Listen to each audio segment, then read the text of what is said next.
My name's Asha. I'm really happy to be here today. And a special welcome. I'm just so happy for all these families who are joining us today.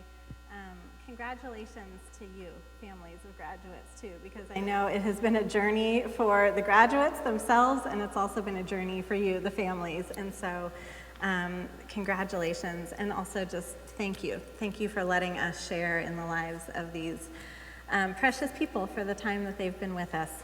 We will be sad to see some of them go, but we're really blessed to have had them with us. Well, if you're joining us for the first time today, or for the first time in a while, we have been talking a lot about our vision as a community, our vision statement. We are going to continue doing that today.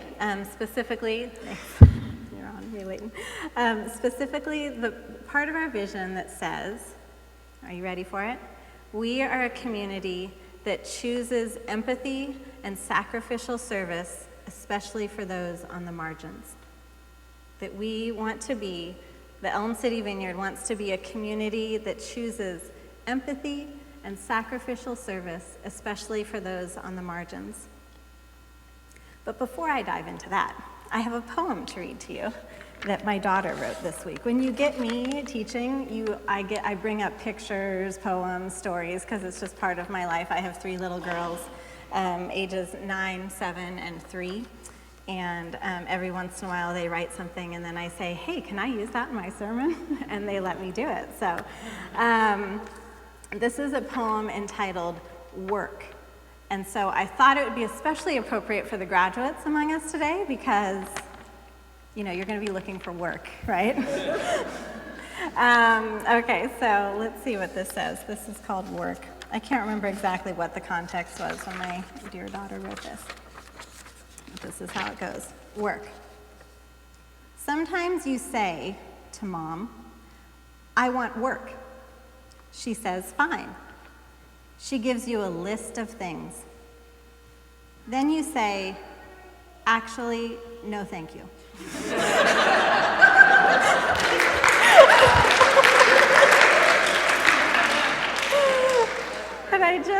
And I'm like, am I the only one who's going to think this is funny? Because this is my life, right? I give her, you want to help me? Yes, here's a list of things. No, actually, I don't want to do any of those things.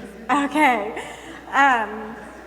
And I thought it was so perceptive, too, because, right, she captures something that I think we all experience to a certain extent, in that we want to work, we want to serve, we want to be a people who is called out by God to do great things in this world, to see lives change, to use the gifts He's given us.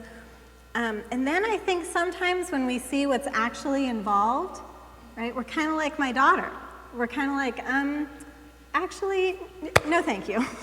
I'm good. Sometimes the work that God has for us is uncomfortable. Sometimes it takes courage, and it isn't something that just happens. I think that even in this talk today, especially as we talk about choosing empathy and sacrificial service, that if that is something that God is calling us into, and here's a little spoiler alert, I think He is, then we need to choose it. And we need to say yes to it, because it won't just happen, okay? So in the spirit of saying yes to a very good God, would you pray with me? Lord, be with us today. Oh God, may your goodness just overshadow this place right now, overshadow our minds and our hearts and these words. We want to be a people who says yes to you. Amen. Today we'll look a bit at what empathy is, so we're all on the same page about that. We'll ask some questions. I was asking questions as I prepared this talk, like not only what is empathy, but does empathy lead to sacrificial service? Is that something that just flows naturally out of empathy? Is it enough? And what does it mean that we want to do this for those on the margins? Why? So hopefully we'll hit some of those and hone in a little bit more on our vision as a community. So here is our vision. Let me see if it comes up here. No? Yes? Leighton, thank you. And it's big, and it's a vision with a lot of good things in it, right? It is a vision with amazing words and concepts and ideas. And the reason that it is a big vision full of so much goodness is because we want to actually be able to walk it out. We want to get down to what is it actually, God, that you're calling us to? We want to be that community that can live this and live into the paths that God is calling us. We don't just want to talk about these words, we want to live them, we want to be them. And so as I was preparing for today to look at empathy, I came to this verse, and this is just the verse we're going to park on for a little bit today. Oh, this is not our verse, this is from the vision, but this is the verse that we are going to park ourselves on today. It's from Matthew, an account of the life of Jesus from chapter 9. It's the very end of the passage. And it says, seeing the people, he, that's Jesus, felt compassion for them because they were distressed and dispirited. Some other versions read, harassed and helpless, like sheep without a shepherd. There are a lot of verses that we could look at from the life of Jesus that highlight empathy and sacrificial service. His whole life is a model of empathy and sacrificial service, and especially for those on the outside, for those on the margins. A quick perusal through one of the Gospels, Matthew, Mark, Luke, or John, will turn up dozens of accounts and stories of Jesus encountering those people on the margins, the sick, the outcast, women, children, ethnic minorities, showing empathy, serving them, blessing them, highlighting their faith. It's clear that this was a way of life for Jesus, and we want that for ourselves as well. We want this to be a way of life for us. So if you back up a little bit in this chapter, and it's too much to put up on a slide, so I'll just tell you about it, okay? You'll have to trust me. There are Bibles around. You can also check this out for yourselves. If you look at what happened right before this passage, right before Jesus does, kind of gazes on the crowds, he has been up to some really, really good stuff, okay? He has healed a paralyzed person and forgiven his sins to boot. He has brought a little girl back from the dead, no big thing. He has healed a woman who had been bleeding for years and years and years, and no one could help her. He brought sight to 2 blind men. He cast out a demon, and he brought speech to someone who had been unable to speak. Just some things like that. And then it says this, that there were people who were saying, excuse me, that the way he was doing this was that he was in cahoots with the devil.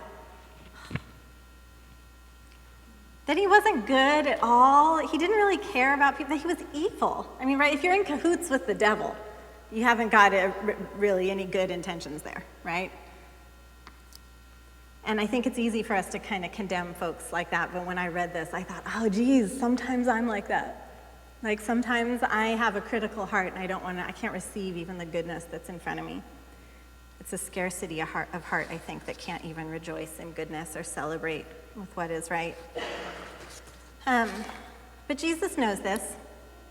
And so he knows what it is to work and to bring about goodness and healing and hope and life, and to be confronted by those who don't trust him, who believe his intentions are utterly wrong and evil, who malign him, who cannot see or receive the goodness. That's right before this. And so then Jesus looks at the people, and guys, I've got to think that there are some people in that crowd who felt the same way as those folks, right, who didn't trust Jesus, the Pharisees. I've got to think there had to be some in there who were like, I don't know, how's he really doing this? Was that really a good thing he did? Why did he touch that person? And Jesus gazes on the people, and he doesn't exclude them from his gaze. He doesn't exclude them from his empathy or compassion. And I think here it might be helpful to just kind of consider what we mean when we talk about compassion, when I talk about empathy. So I did some research into empathy. There's so much out there right now about empathy, and you guys may know a lot more about this than I do. But so, some of the definitions that I see are that you're kind of attuned to another person's internal state of being. And then you're trying to understand what has led them to that state. You're seeking to understand their perspective, to see things from their point of view. Others add that you attempt to kind of feel some of those same feelings along with them. That you do this without passing judgment, and you do this without losing awareness of your own internal state. So it isn't completely losing yourself into another person, but still being able to kind of maintain your own grounding. And how does this kind of empathy start? Well, I think it's fantastic that when we look at this passage, it starts with seeing. It starts with looking. Empathy always starts with looking and seeing. Psychologist Daniel Goleman, he's the emotional intelligence guy, he writes that a prerequisite to empathy is simply paying attention to the person in pain. It's simply paying attention. It's so easy to not pay attention, to not see. And that's why when we speak of having empathy, of choosing empathy and sacrificial service, especially for those on the margins, sometimes, guys, there are just people who aren't seen. There are just people in our lives that we don't see. And they aren't going to be seen unless we choose, unless we make a choice to see them, unless we make a choice to look at them. We see this all through Jesus' life and ministry, that he chose to look at those who are unseen by others. And that later, if you look at his followers, so in the book of Acts, which comes after the Gospels, and it records the earliest deeds of the church and Jesus' followers, his people, Jesus' followers, were like this too. They started to see people that they had never seen before. Beggars by the gate that people would pass by and not see, and suddenly they looked and they saw, and they spoke to them. And I think that this is a big concept, that God is a God who sees us, and it's one that when I'm teaching, you'll always probably hear me talk about, because it has been such a significant part of my story and my journey with God, that when I felt like no one else saw me, that God saw me. And he saw me, and I think this is really important, he saw me not with eyes that shamed me or condemned me or criticized me or ridiculed me. And just as we were worshiping here, I was thinking about, gosh, yeah, Lord, this is so important that you are a God who sees me. Why?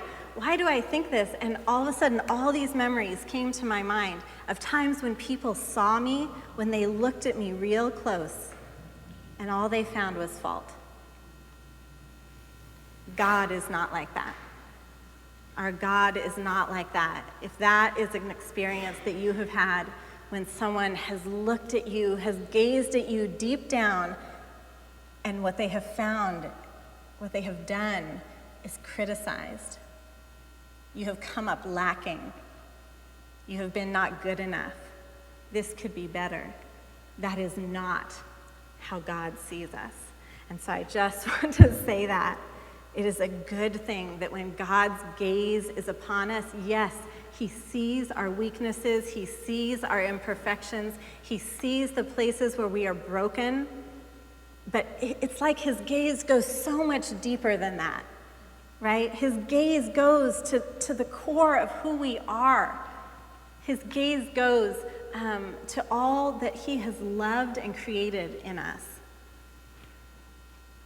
And I just want to say that to us. This is not in my notes. And something great happens when we are people who hang around a God like that, because we become people who then learn how to look at people like that and to see as God sees. So empathy starts with seeing. And I think another key component of empathy is listening or discerning. There is something then that Jesus does see and know about the state of the people that he is gazing on. When we take time to listen, to understand, to hear other people's stories, we build our understanding and we're better able to empathize. I love that we are a community that is already valuing this in the Life Stories group that Carmen headed up, or in the New Haven Neighborhood Challenge, where we're trying to put ourselves in places where we're going to hear stories that we haven't heard before, where we're going to hear stories that surprise us or challenge us or, wow, resonate with us. I wouldn't have expected to hear parts of my story in your story, but look, there they are. When we go to Baltimore and we ask God to open our eyes, I just think this is amazing. Just a couple weeks back, I was leaving church, and I had one of those experiences. I don't know if this happens to you sometimes, where I'm like, I just gotta get home, I gotta get home, I gotta get home. And then I look over at the bus stop, and there's a person laying in the bus stop, and God's like, just go over and see if that guy's hungry. And it was kind of like that list of things to do, where I'm like, but just no, thank you. But but not right, please, no. Come on, all I have is a box of Nilla wafers in the car. I don't know what else to give him. But so I went over and I talked with him, and it was so good. Because you know what? There are parts of his story that were in my story.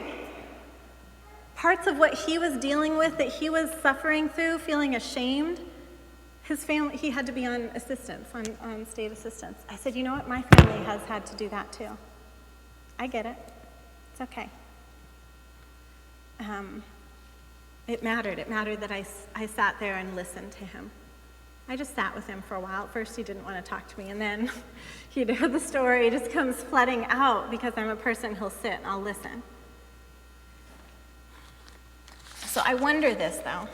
I wonder how empathy does it to sacrificial service. And I think that this is really neat. So here's Jesus, right? And he's feeling compassion, okay? And I'm a big feeler, so I feel a lot of things. So if you know me, you know that I'm a big feeler. And so Jesus, I don't know if he is a big feeler too, maybe. He's there, and imagine this. He says to his disciples who are with him, and they must have just been like, what's he doing, right? Because he's looking at the crowds, and maybe he's getting this feeling, he's feeling compassion, and he says to his disciples, the harvest is plentiful, but the workers are few. Have you heard that verse before? This is where it happens. This is where Jesus, he feels compassion because the people were like sheep without a shepherd, and then he says, the harvest is plentiful, but the workers are few. In other words, the places in need of compassion, healing, truth, freedom, wholeness, all those hearts where God longs to display his fullness and goodness, the harassed and helpless, the dispirited. There's so many.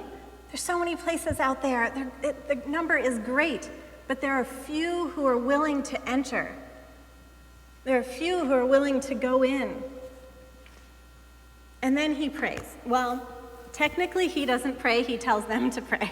He tells his disciples to pray. But I can't imagine that he was like, hey, guys, pray for that, I think he was more like, pray, let's pray. Ask God to send workers to the harvest.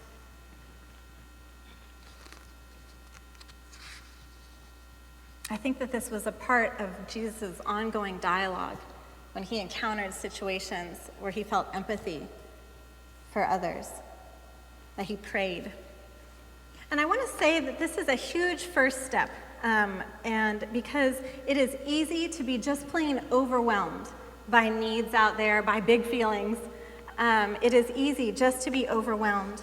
And it's important that we not lose ourselves in the process. Some of the definitions of empathy and what it means. It means you retain a sense of groundedness still. I think we must not lose sight of who we are, who we belong to. This is an ongoing struggle for me. So I can remember when I was a kid, so back to the days when I was a kid, and I would weep, you guys, weep over the rate of deforestation of the rainforests. I mean, I was inconsolable because the more we would talk about it, and I'd think, oh my gosh, there's another acre, or how many acres gone, just like that, it's just happening, and I can't do anything to stop it. And I swear to you, I would have sworn at the time that I could feel the agony of every little creature that was losing its habitat in the rainforest. I mean, I remember weeping on my bed, and my mom and dad are like, what should we? I mean, I think now looking back, I'm like, that's kind of intense. I was probably a little intense for my parents. Now that I'm a mother. But I was horrified by the cruelty and devastated at my helplessness to stop it. And this kind of feeling, a lot of things, and not knowing where to go with that, it continued. When Rob's my husband, when we were first married, we traveled to my father's native homeland of India, and I was unprepared for the poverty I would see there. I was unprepared. And every day it was too much for me. I was just in agony. I wanted to run from the feelings I was having. I was losing myself in the suffering I was witness to. A few years later, Rob and I were planning to head to Afghanistan to serve in an NGO there, and I confided in a close friend, I am scared to go. And I wasn't scared. I had been scared of like bodily harm and things like that. I said, but I am scared that I'll feel too much, that it'll be too hard. When we choose empathy, when we choose to enter another person's story and seek to understand, we might have some bad feelings. It's important that we not run away from these, but it's also important that we entrust these to God. There were some researchers who are looking at empathy, and I might get some of the specifics wrong about this, but basically what I gathered is that there were some people who were getting electric shocks. I imagine that they were, of a reasonable amount. And then there were another group of people who were like watching them get the shocks, either through a screen or a wall or something. And one group of the observers was told to try to empathize with the person who's getting the shocks, and another group was told not to. And then at a certain point, they were given the option to like either trade places with the person getting the shocks or leave the room. I mean, can you guess what people did? They left the room, right? I think maybe some people traded places, but it was also a substantial number of people who just were like, no thanks, I just don't want to watch this anymore.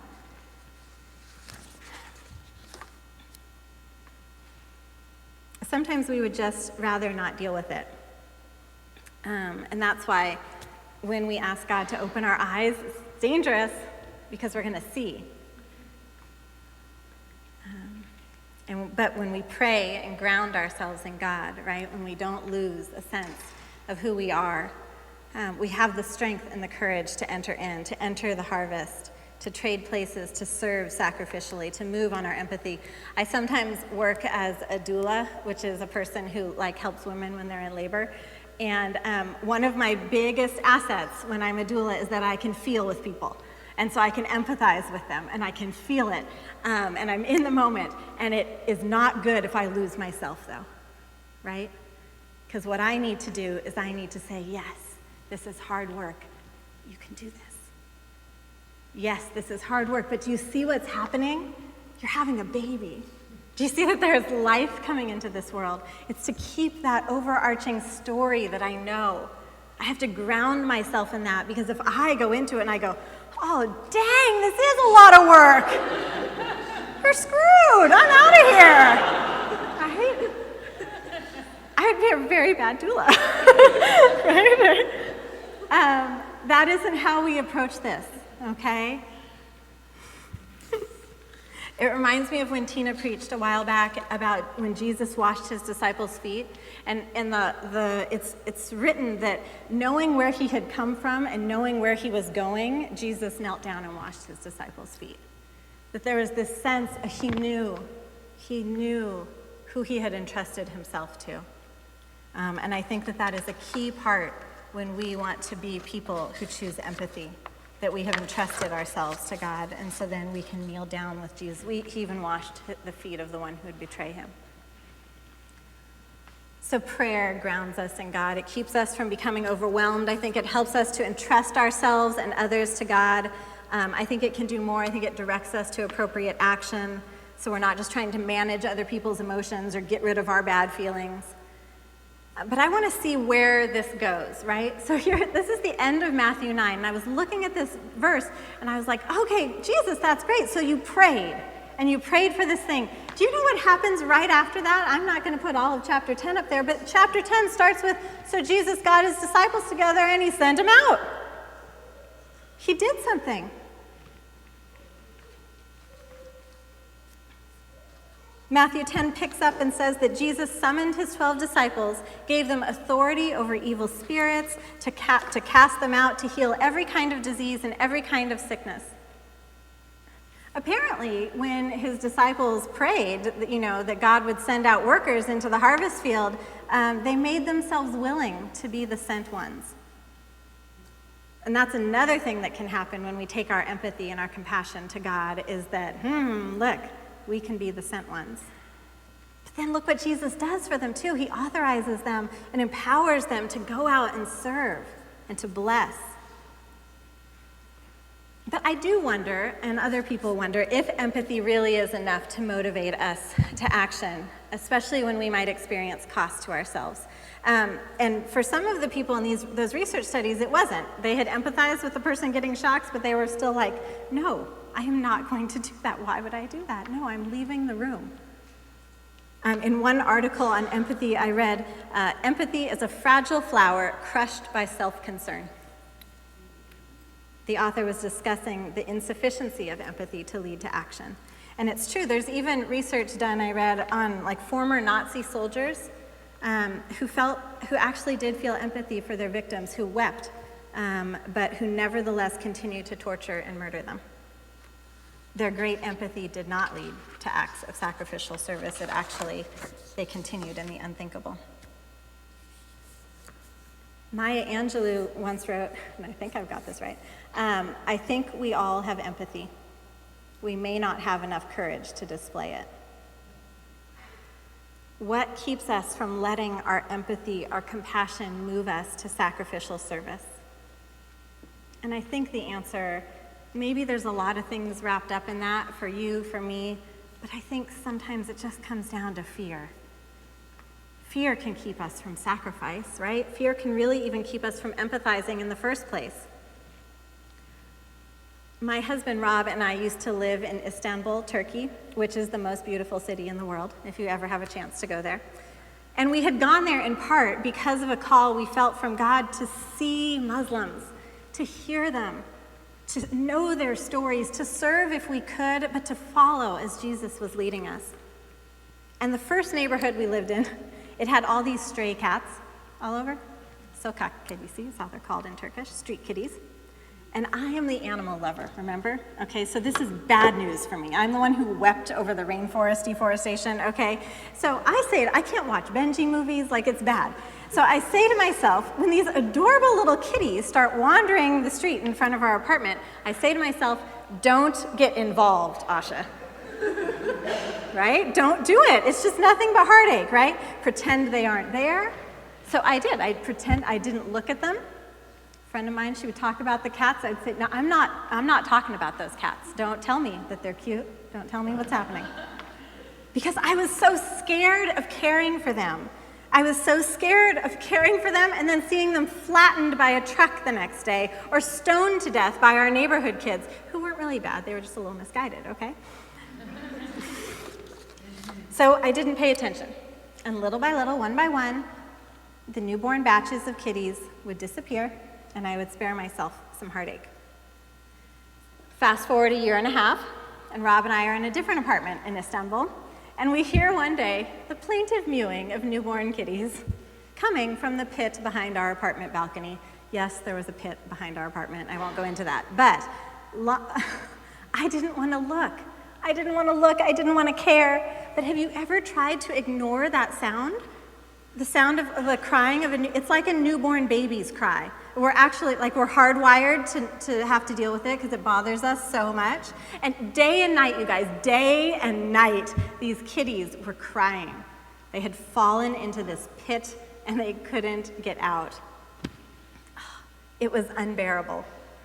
I couldn't not look. I couldn't not pay attention. Do you see where this is going?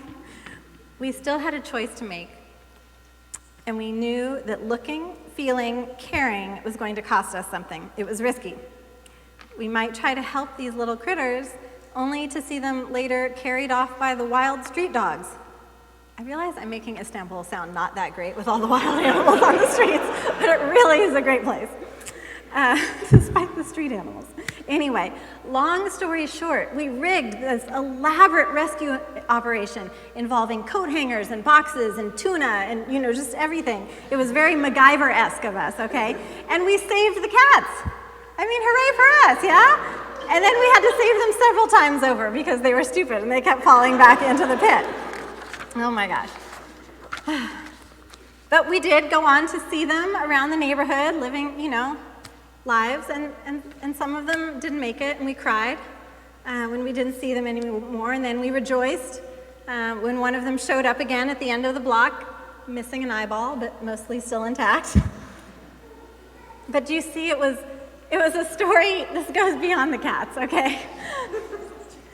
It was a story of our hearts, because it was a story of our hearts being willing to see, being willing to feel, being willing to be the workers sent in, and it paralleled a story that God was writing on our hearts in relation to our friends and neighbors in Turkey. We developed more lasting friendships that year, heard more stories, rejoiced with more people, cried and wept with more people than we ever had before. Fear had gripped us at first, but its grip was loosening. I don't know what the sacrificial service is that's before you. I don't know what the harvest field is that God may be sending you into, or where fear has kind of put in its little hooks in places. It could be the daily sacrifice of loving your family. It could be, next steps on your career or job path. It could be just taking time, making time in your schedule to sit and hear the stories of the people around you. But I have to tell you, it gets worse. We're not over yet. When I look at the passage in Matthew 10, and I want you to look at this later, Jesus gives his disciples instructions as he sends them out, and they're really bleak. Okay, there's a lot of bad news here. So there's a couple encouraging things and a couple disheartening things, but I'm going to start with the bad news first. First, these are some of the instructions, some of the things he tells them. I send you out as sheep in the midst of wolves. They will hand you over and flog you. You will be hated by all because of my name. They will malign you, persecute you, betray you. This sounds pretty bad, right? I wonder if those disciples were like, I'm rethinking that prayer now. Doesn't make you want to move on that empathy. C.S. Lewis once said that everyone feels benevolent if nothing happens to be annoying him at the moment. And I think that's so great, right? Oh, of course we feel benevolent if nothing annoying is happening, much less if we're being flogged or tortured or persecuted. What Jesus is talking about is so much more than annoyances, and we can barely keep up our good feelings long enough to get out the door. Those good feelings are going to fade, right? This is sacrifice. This is service. This is radical. It sounds so nice in our vision statement. Choose empathy and sacrificial service, as if it's a box you could check off. This needs to be empowered by a God who also knows what it is, who has been in it with us, who isn't sugarcoating anything. He isn't looking through rose-colored glasses. He sees how it is. And Jesus sends them out with authority and power, and he does more. If you look at this passage, it's so good. Remember how fear can stop us from even showing empathy in the first place, and it can certainly stop us from entering in sacrificial service. Jesus knows that. So what does he say to his disciples? The words he always has to say to his disciples: do not fear. Do not fear. And he says to them, do not fear those who can kill the body, but who can't kill the soul. There's something deeper happening when we enter in. It goes beyond whatever cost we might experience. It's a deeper reality in the life of the soul. And he uses this illustration of sparrows. Sparrows are everywhere. You'll see them now everywhere, right? They're just the most common bird. And he says, look at these sparrows. And I think he did it on purpose, because then they would see those sparrows everywhere and remember this. He says, look at those sparrows. What? 5 of them are sold for a penny. They're like nothing. He says, but even these little birds, they are seen and known by God. How much more, he continues, are you seen and known by me? Do not fear. You are valuable to me. You are valuable. And then he says, remember that whoever loses his life for my sake will find it. When we move on empathy, when we take the risk to understand another and feel with another person, when we say yes to being sent out in whatever capacity Jesus would send us, when we entrust ourselves to him as the one who sees us and values us, yes, when we give up our lives for the sake of his life in us, then we will live. So if we go back to our original verse at the end of Matthew 9, seeing the people, he had compassion for them because they were distressed and dispirited like sheep without a shepherd. My daughter, as I was preparing for this, and she said, well, what verse, are you going to be talking about? And I told her, and she goes, geez, there's a lot of sheep in the Bible, Mommy. And I thought, I suppose it does seem a little arbitrary, like, why this farm animal and not another, or why not a gecko or something? I don't know. And so I got to explain to her about, just kind of what first century Palestine was like, as much as I know what I've read. And that sheep people would know sheep. They would know sheep and shepherds. And this had been part of God's story and one of these beautiful illustrations that he'd been using throughout the history of his people. And it was a picture that when Jesus said this, or when he felt this, and when others would read this, he must have said it at some point for someone to have recorded this, when he said they're like sheep without a shepherd. There's a passage that some of his disciples may have been familiar with, and this is from the prophet Ezekiel, who had come so long before this. And it is a passage in which God is rebuking the leaders of the people because they are doing such a terrible job shepherding his people. They're taking for themselves what should be for others. It's terrible. And God comes to say something to them. And finally, he says, you know what? He says, I will come and shepherd my people. I will search for my sheep and seek them out. As a shepherd cares for his herd in the day when he is among his scattered sheep, so I will care for my sheep and deliver them from all the places to which they were scattered on a cloudy and gloomy day. It's beautiful. I will feed them in a good pasture, he goes on. I will seek the lost, bring back the scattered.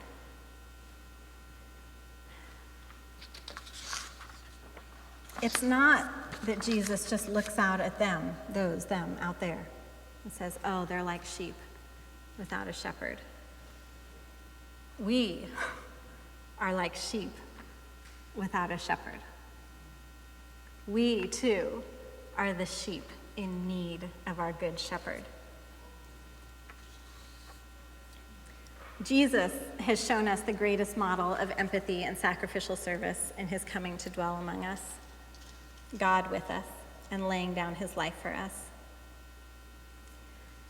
I want us to think about just a couple things here. I may have skipped a slide or two.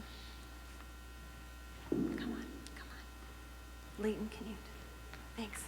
Go to the last one. You can keep going one more. We're going to come into a time of communion, which is such a neat time because when we talk about God seeing us, knowing us, when we talk about that empathy and sacrificial service that Jesus himself displayed, that wasn't the end of the story.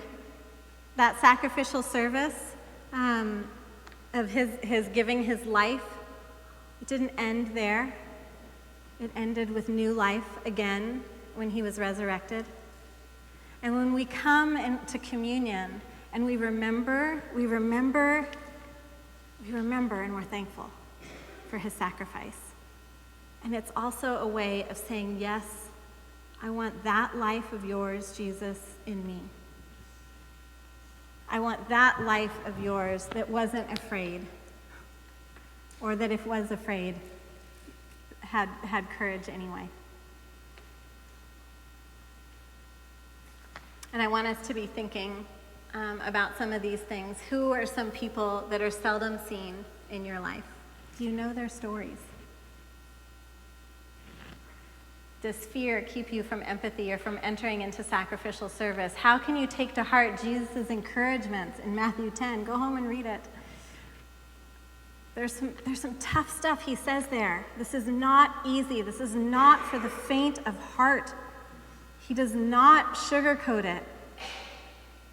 He says, I'm not coming to bring peace. This is going to divide people. This is hard. But he says, don't fear. Do not be afraid. You're going to find your life when you lose it. Take time to look and listen this week. Hear someone's story for the first time. Go to the cleanup next weekend. Meet someone. Hear their story. See where your stories overlap. So death was not the end. His sacrifice was not the end. But we remember it today. And we remember his resurrected life as well. So I'll invite the worship team to come back up.